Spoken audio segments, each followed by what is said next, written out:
Hello children, welcome to chemistry class by Sujata Miss, Fatima Convent High School. Unit 10, Haloalkenes and haloarenes. Today's our topic is reaction of haloarenes. The first one is nucleophilic substitution. Aryl halides are less reactive towards nucleophilic substitution reaction due to following reasons. The number one is resonance effect. In haloarenes, the electron pair on halogen atom are in conjugation with the pi electrons of the ring. Now you already know there is double bond present in the ring. So there are pi electrons present in the ring, and as a result following resonance structures are possible. So you have already studied the resonance structures of chlorobenzene in class 11, that is haloarenes. So we will not discuss it in detail again over here.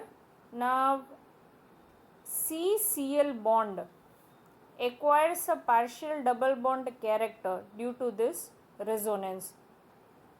As a result, the bond cleavage in haloarenes is difficult than haloalkanes, and therefore they are less reactive towards nucleophilic substitution reaction. Second reason is difference in hybridization of carbon atom in CX bond. In haloalkane, the carbon atom attached to halogen is sp3 hybridized, while in case of haloarene, the carbon atom attached to halogen is sp2 hybridized. Now we know that when there is a double bond it is sp2 hybridized, and when there is a single bond it is sp3 hybridized. We also know that single bond is longer than the double bond. So over here the bond length of haloalkane is longer than haloarene. Since it is difficult to break a shorter bond than a longer bond, therefore haloarenes are less reactive than haloalkanes towards nucleophilic substitution reaction. The third reason is instability of phenyl cation. In case of haloarenes, the phenyl cation formed as a result of self-ionization will not be stabilized by resonance, and therefore SN1 mechanism is ruled out. Now we know that in case of SN1 mechanism it occurs in two steps, and a cation is formed. Now over here phenyl cation will be formed. Now this phenyl cation is not stabilized, that is stability is less. So we can say SN1 mechanism is ruled out. The fourth reason is because of possible repulsion. It is less likely for the electron rich nucleophile to approach electron rich arenes. There will be repulsion between the electron rich nucleophile and the electron rich arene.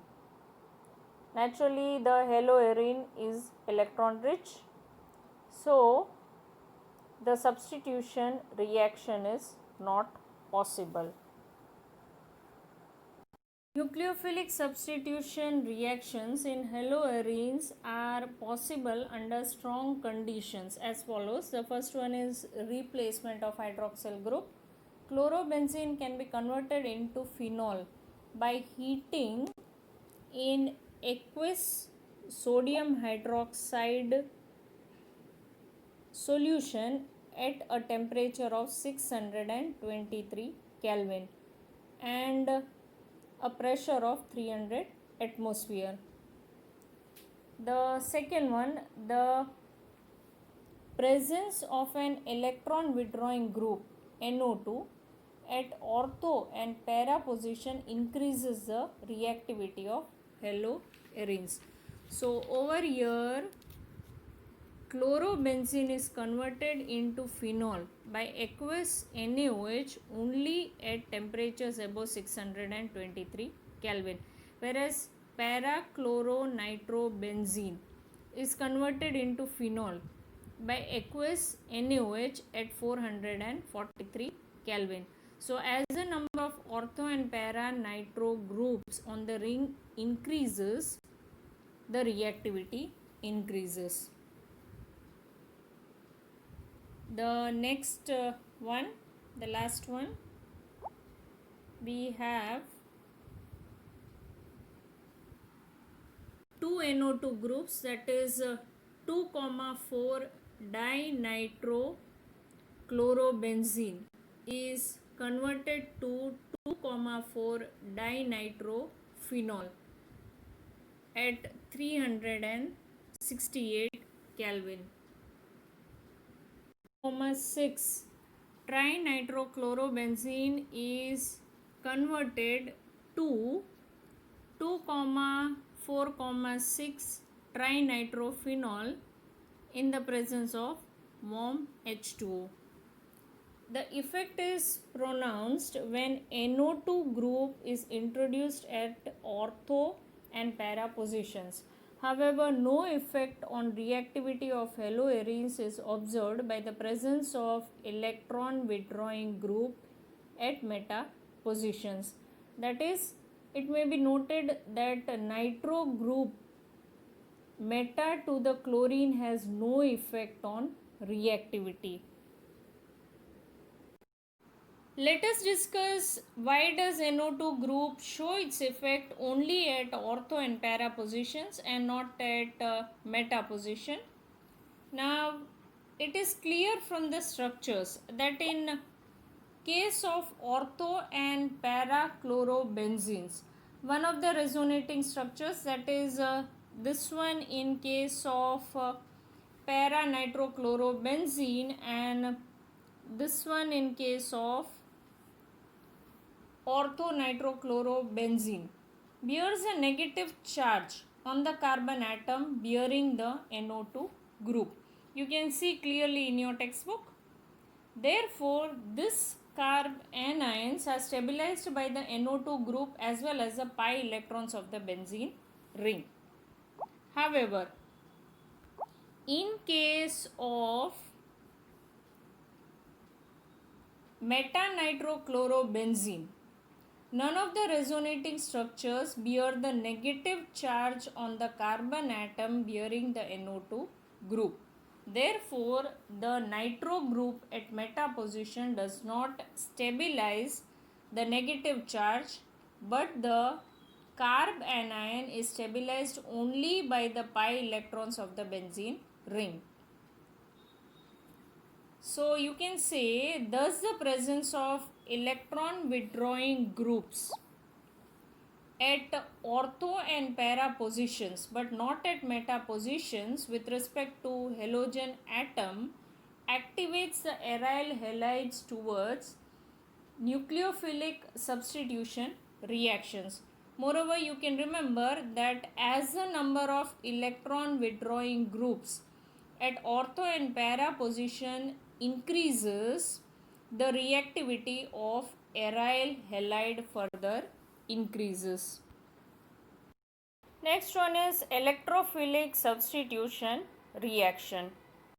Haloarenes undergo the usual electrophilic reactions of the benzene ring, such as halogenation, nitration, sulfonation and Friedel-Crafts reaction. Halogen atom, besides being slightly deactivating, is ortho-para directing. Therefore, further substitution occurs at ortho and para positions with respect to the halogen atoms. Electrophilic substitution reactions in haloarenes occur slowly and require more drastic conditions as compared to those in benzene. The first one given over here is halogenation. Here you are given chlorination. Halogenation takes place by reacting haloarenes with halogens in the presence of anhydrous FeCl3. Now regarding halogenation, nitration, sulfonation and Friedel-Crafts reactions, the mechanisms we have studied in detail in 11 standard. Now over here we get the major product as 1,4-dichlorobenzene and minor product as 1,2-dichlorobenzene. Now over here you can see the product obtained will have chlorine substituted, that is the second substituent at ortho and para positions. The second one over here is nitration. Nitration is carried out by heating haloarenes with concentrated HNO3 in the presence of concentrated H2SO4. The products obtained are 1-chloro-2-nitrobenzene and 1-chloro-4-nitrobenzene, that is ortho and para substituted, that is nitro substituted haloarenes. The third one is sulfonation. It is carried out by heating haloarene with concentrated H2SO4. Here we get the major product as 4-chlorobenzene sulfonic acid and minor product as 2-chlorobenzene sulfonic acid. Now we have Friedel-Crafts reactions, that is alkylation and acylation. Here you have alkylation and here you have acylation. The reaction is known as Friedel-Crafts reaction and is carried out by treating haloarenes with alkyl chloride or acyl chloride in the presence of anhydrous aluminum chloride acting as a catalyst. So here in the first one, which is alkylation, we have the product as 1-chloro-2-methylbenzene and 1-chloro-4-methylbenzene.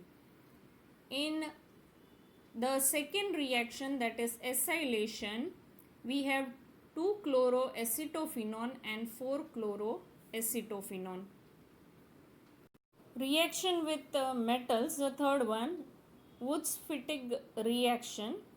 A mixture of alkyl halide and aryl halide gives an alkyl arene which is treated with sodium in dry ether and is called Wurtz-Fittig reaction. So here you can see there is a reaction between haloalkane and haloarene. Remember that. The next one, Fittig reaction. Aryl halides also give compounds when treated with sodium in dry ether, in which two aryl groups are joined together. It is called Fittig reaction. So here a method to remember, that is a memory aid if it is helpful to you. If you remember, we had Wurtz reaction in case of haloalkanes. Now in Wurtz reaction we had alkyl halide react with sodium in dry ether to give you hydrocarbons containing double the number of carbon atoms present in the halide. Now in case of Fittig reaction, which is there in haloarenes, we have aryl halides, that is haloarenes, treated with sodium in dry ether, which gives you a product with two aryl groups. Here you can see the product obtained is diphenyl.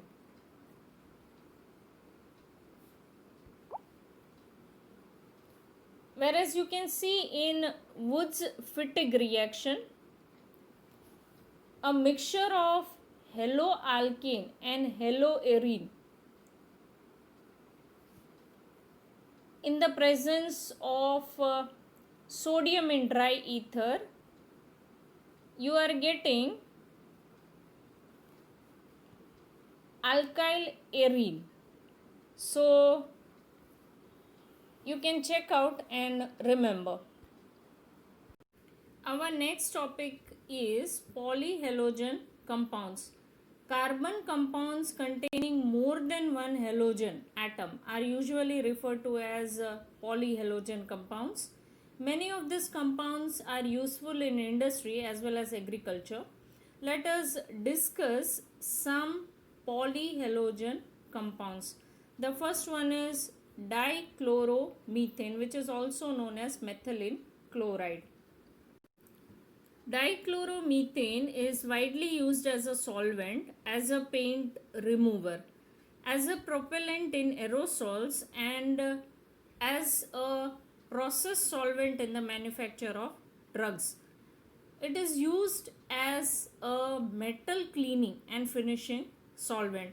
Methylene chloride harms the human central nervous system. Exposure to lower levels of methylene chloride in air can lead to slightly impaired hearing and vision. Higher levels of methylene chloride in air causes dizziness, nausea, tingling and numbness in the fingers and toes. In humans, direct skin contact with methylene chloride causes intense burning and mild redness of the skin. Direct contact with eyes can burn the cornea.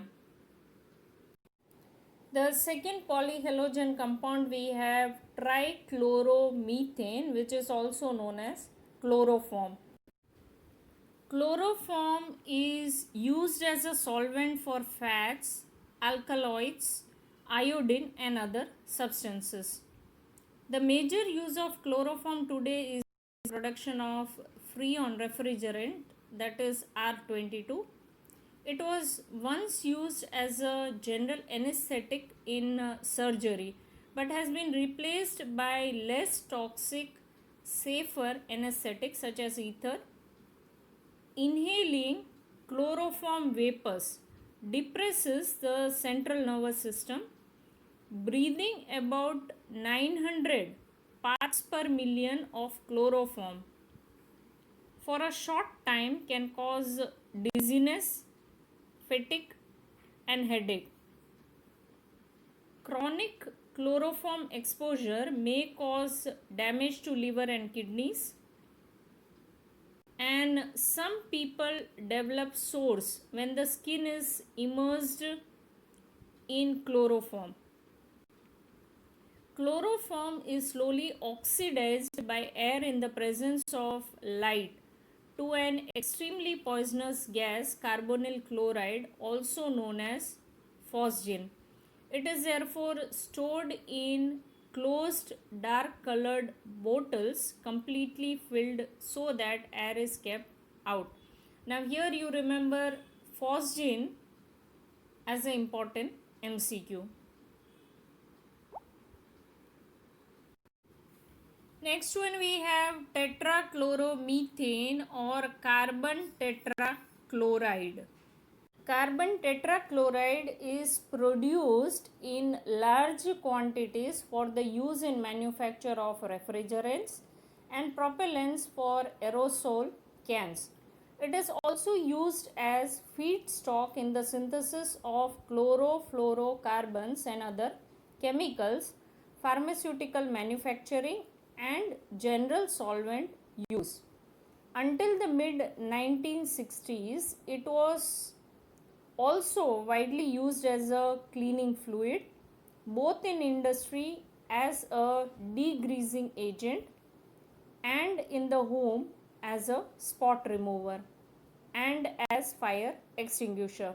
Now there are some evidence that exposure to carbon tetrachloride causes liver cancer in humans. The most common effects are dizziness, light-headedness, nausea, and vomiting, which can cause permanent damage to the nerve cells. In severe cases, these effects can lead rapidly to stupor, coma, unconsciousness, or death. Exposure to carbon tetrachloride can make the heart beat irregularly or stop. The chemical may irritate the eyes on contact. When carbon tetrachloride is released into the air, it rises to the atmosphere and depletes the ozone layer. Now, what are the effects of depletion of ozone layer? You are familiar with.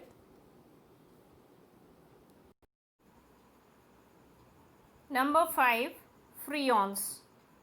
The chlorofluorocarbon compounds of methane and ethane are collectively known as freons. They are extremely stable, unreactive, non-toxic, non-corrosive, and easily liquefiable gases. Freon 12 is one of the most common freon in industrial use. It is manufactured from tetrachloromethane by Schwartz reaction. These are usually produced for aerosol propellants, refrigeration, and air conditioning purposes. Most freon, even that used in refrigeration, eventually makes its way into the atmosphere. In stratosphere, freon is able to initiate radical chain reactions that can upset the natural ozone balance. DDT, that is P, P dash dichloro diphenyl trichloroethane. Many find it difficult to memorize the full form of DDT and draw its structure. Let us see if I can help you. Here we have the structure of DDT, and the full form of DDT is P, P dash. So this P is for para position over here and over here, that is P and P dash. Then we have two chlorines at para position, so dichloro.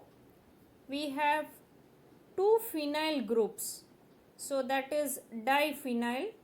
Then we have three chlorine, so that is trichloro, and we have ethane, that is a carbon over here and a carbon over here. So DDT is P, P dash dichloro diphenyl trichloroethane. Carbon has 4 bonds, so you have to add a hydrogen. That is understood.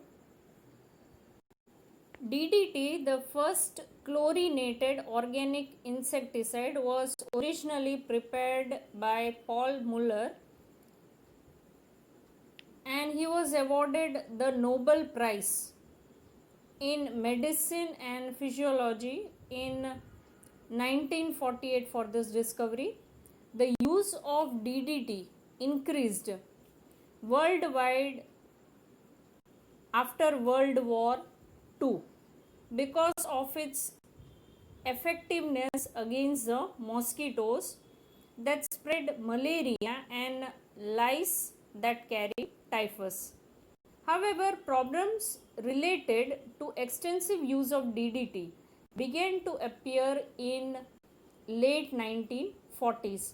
Many species of insects developed resistance to DDT, and it was also discovered to have high toxicity towards fishes. The chemical stability of DDT and its fat solubility compounded the problem. DDT is not metabolized very rapidly by animals. Instead, it is deposited and stored in the fatty tissues. If ingestion continues at a steady rate, DDT builds up within the animal over time. The use of DDT was banned in United States in 1973, although it is still in use in some other parts of the world. So thank you and end to today's class. Meet you with the next video.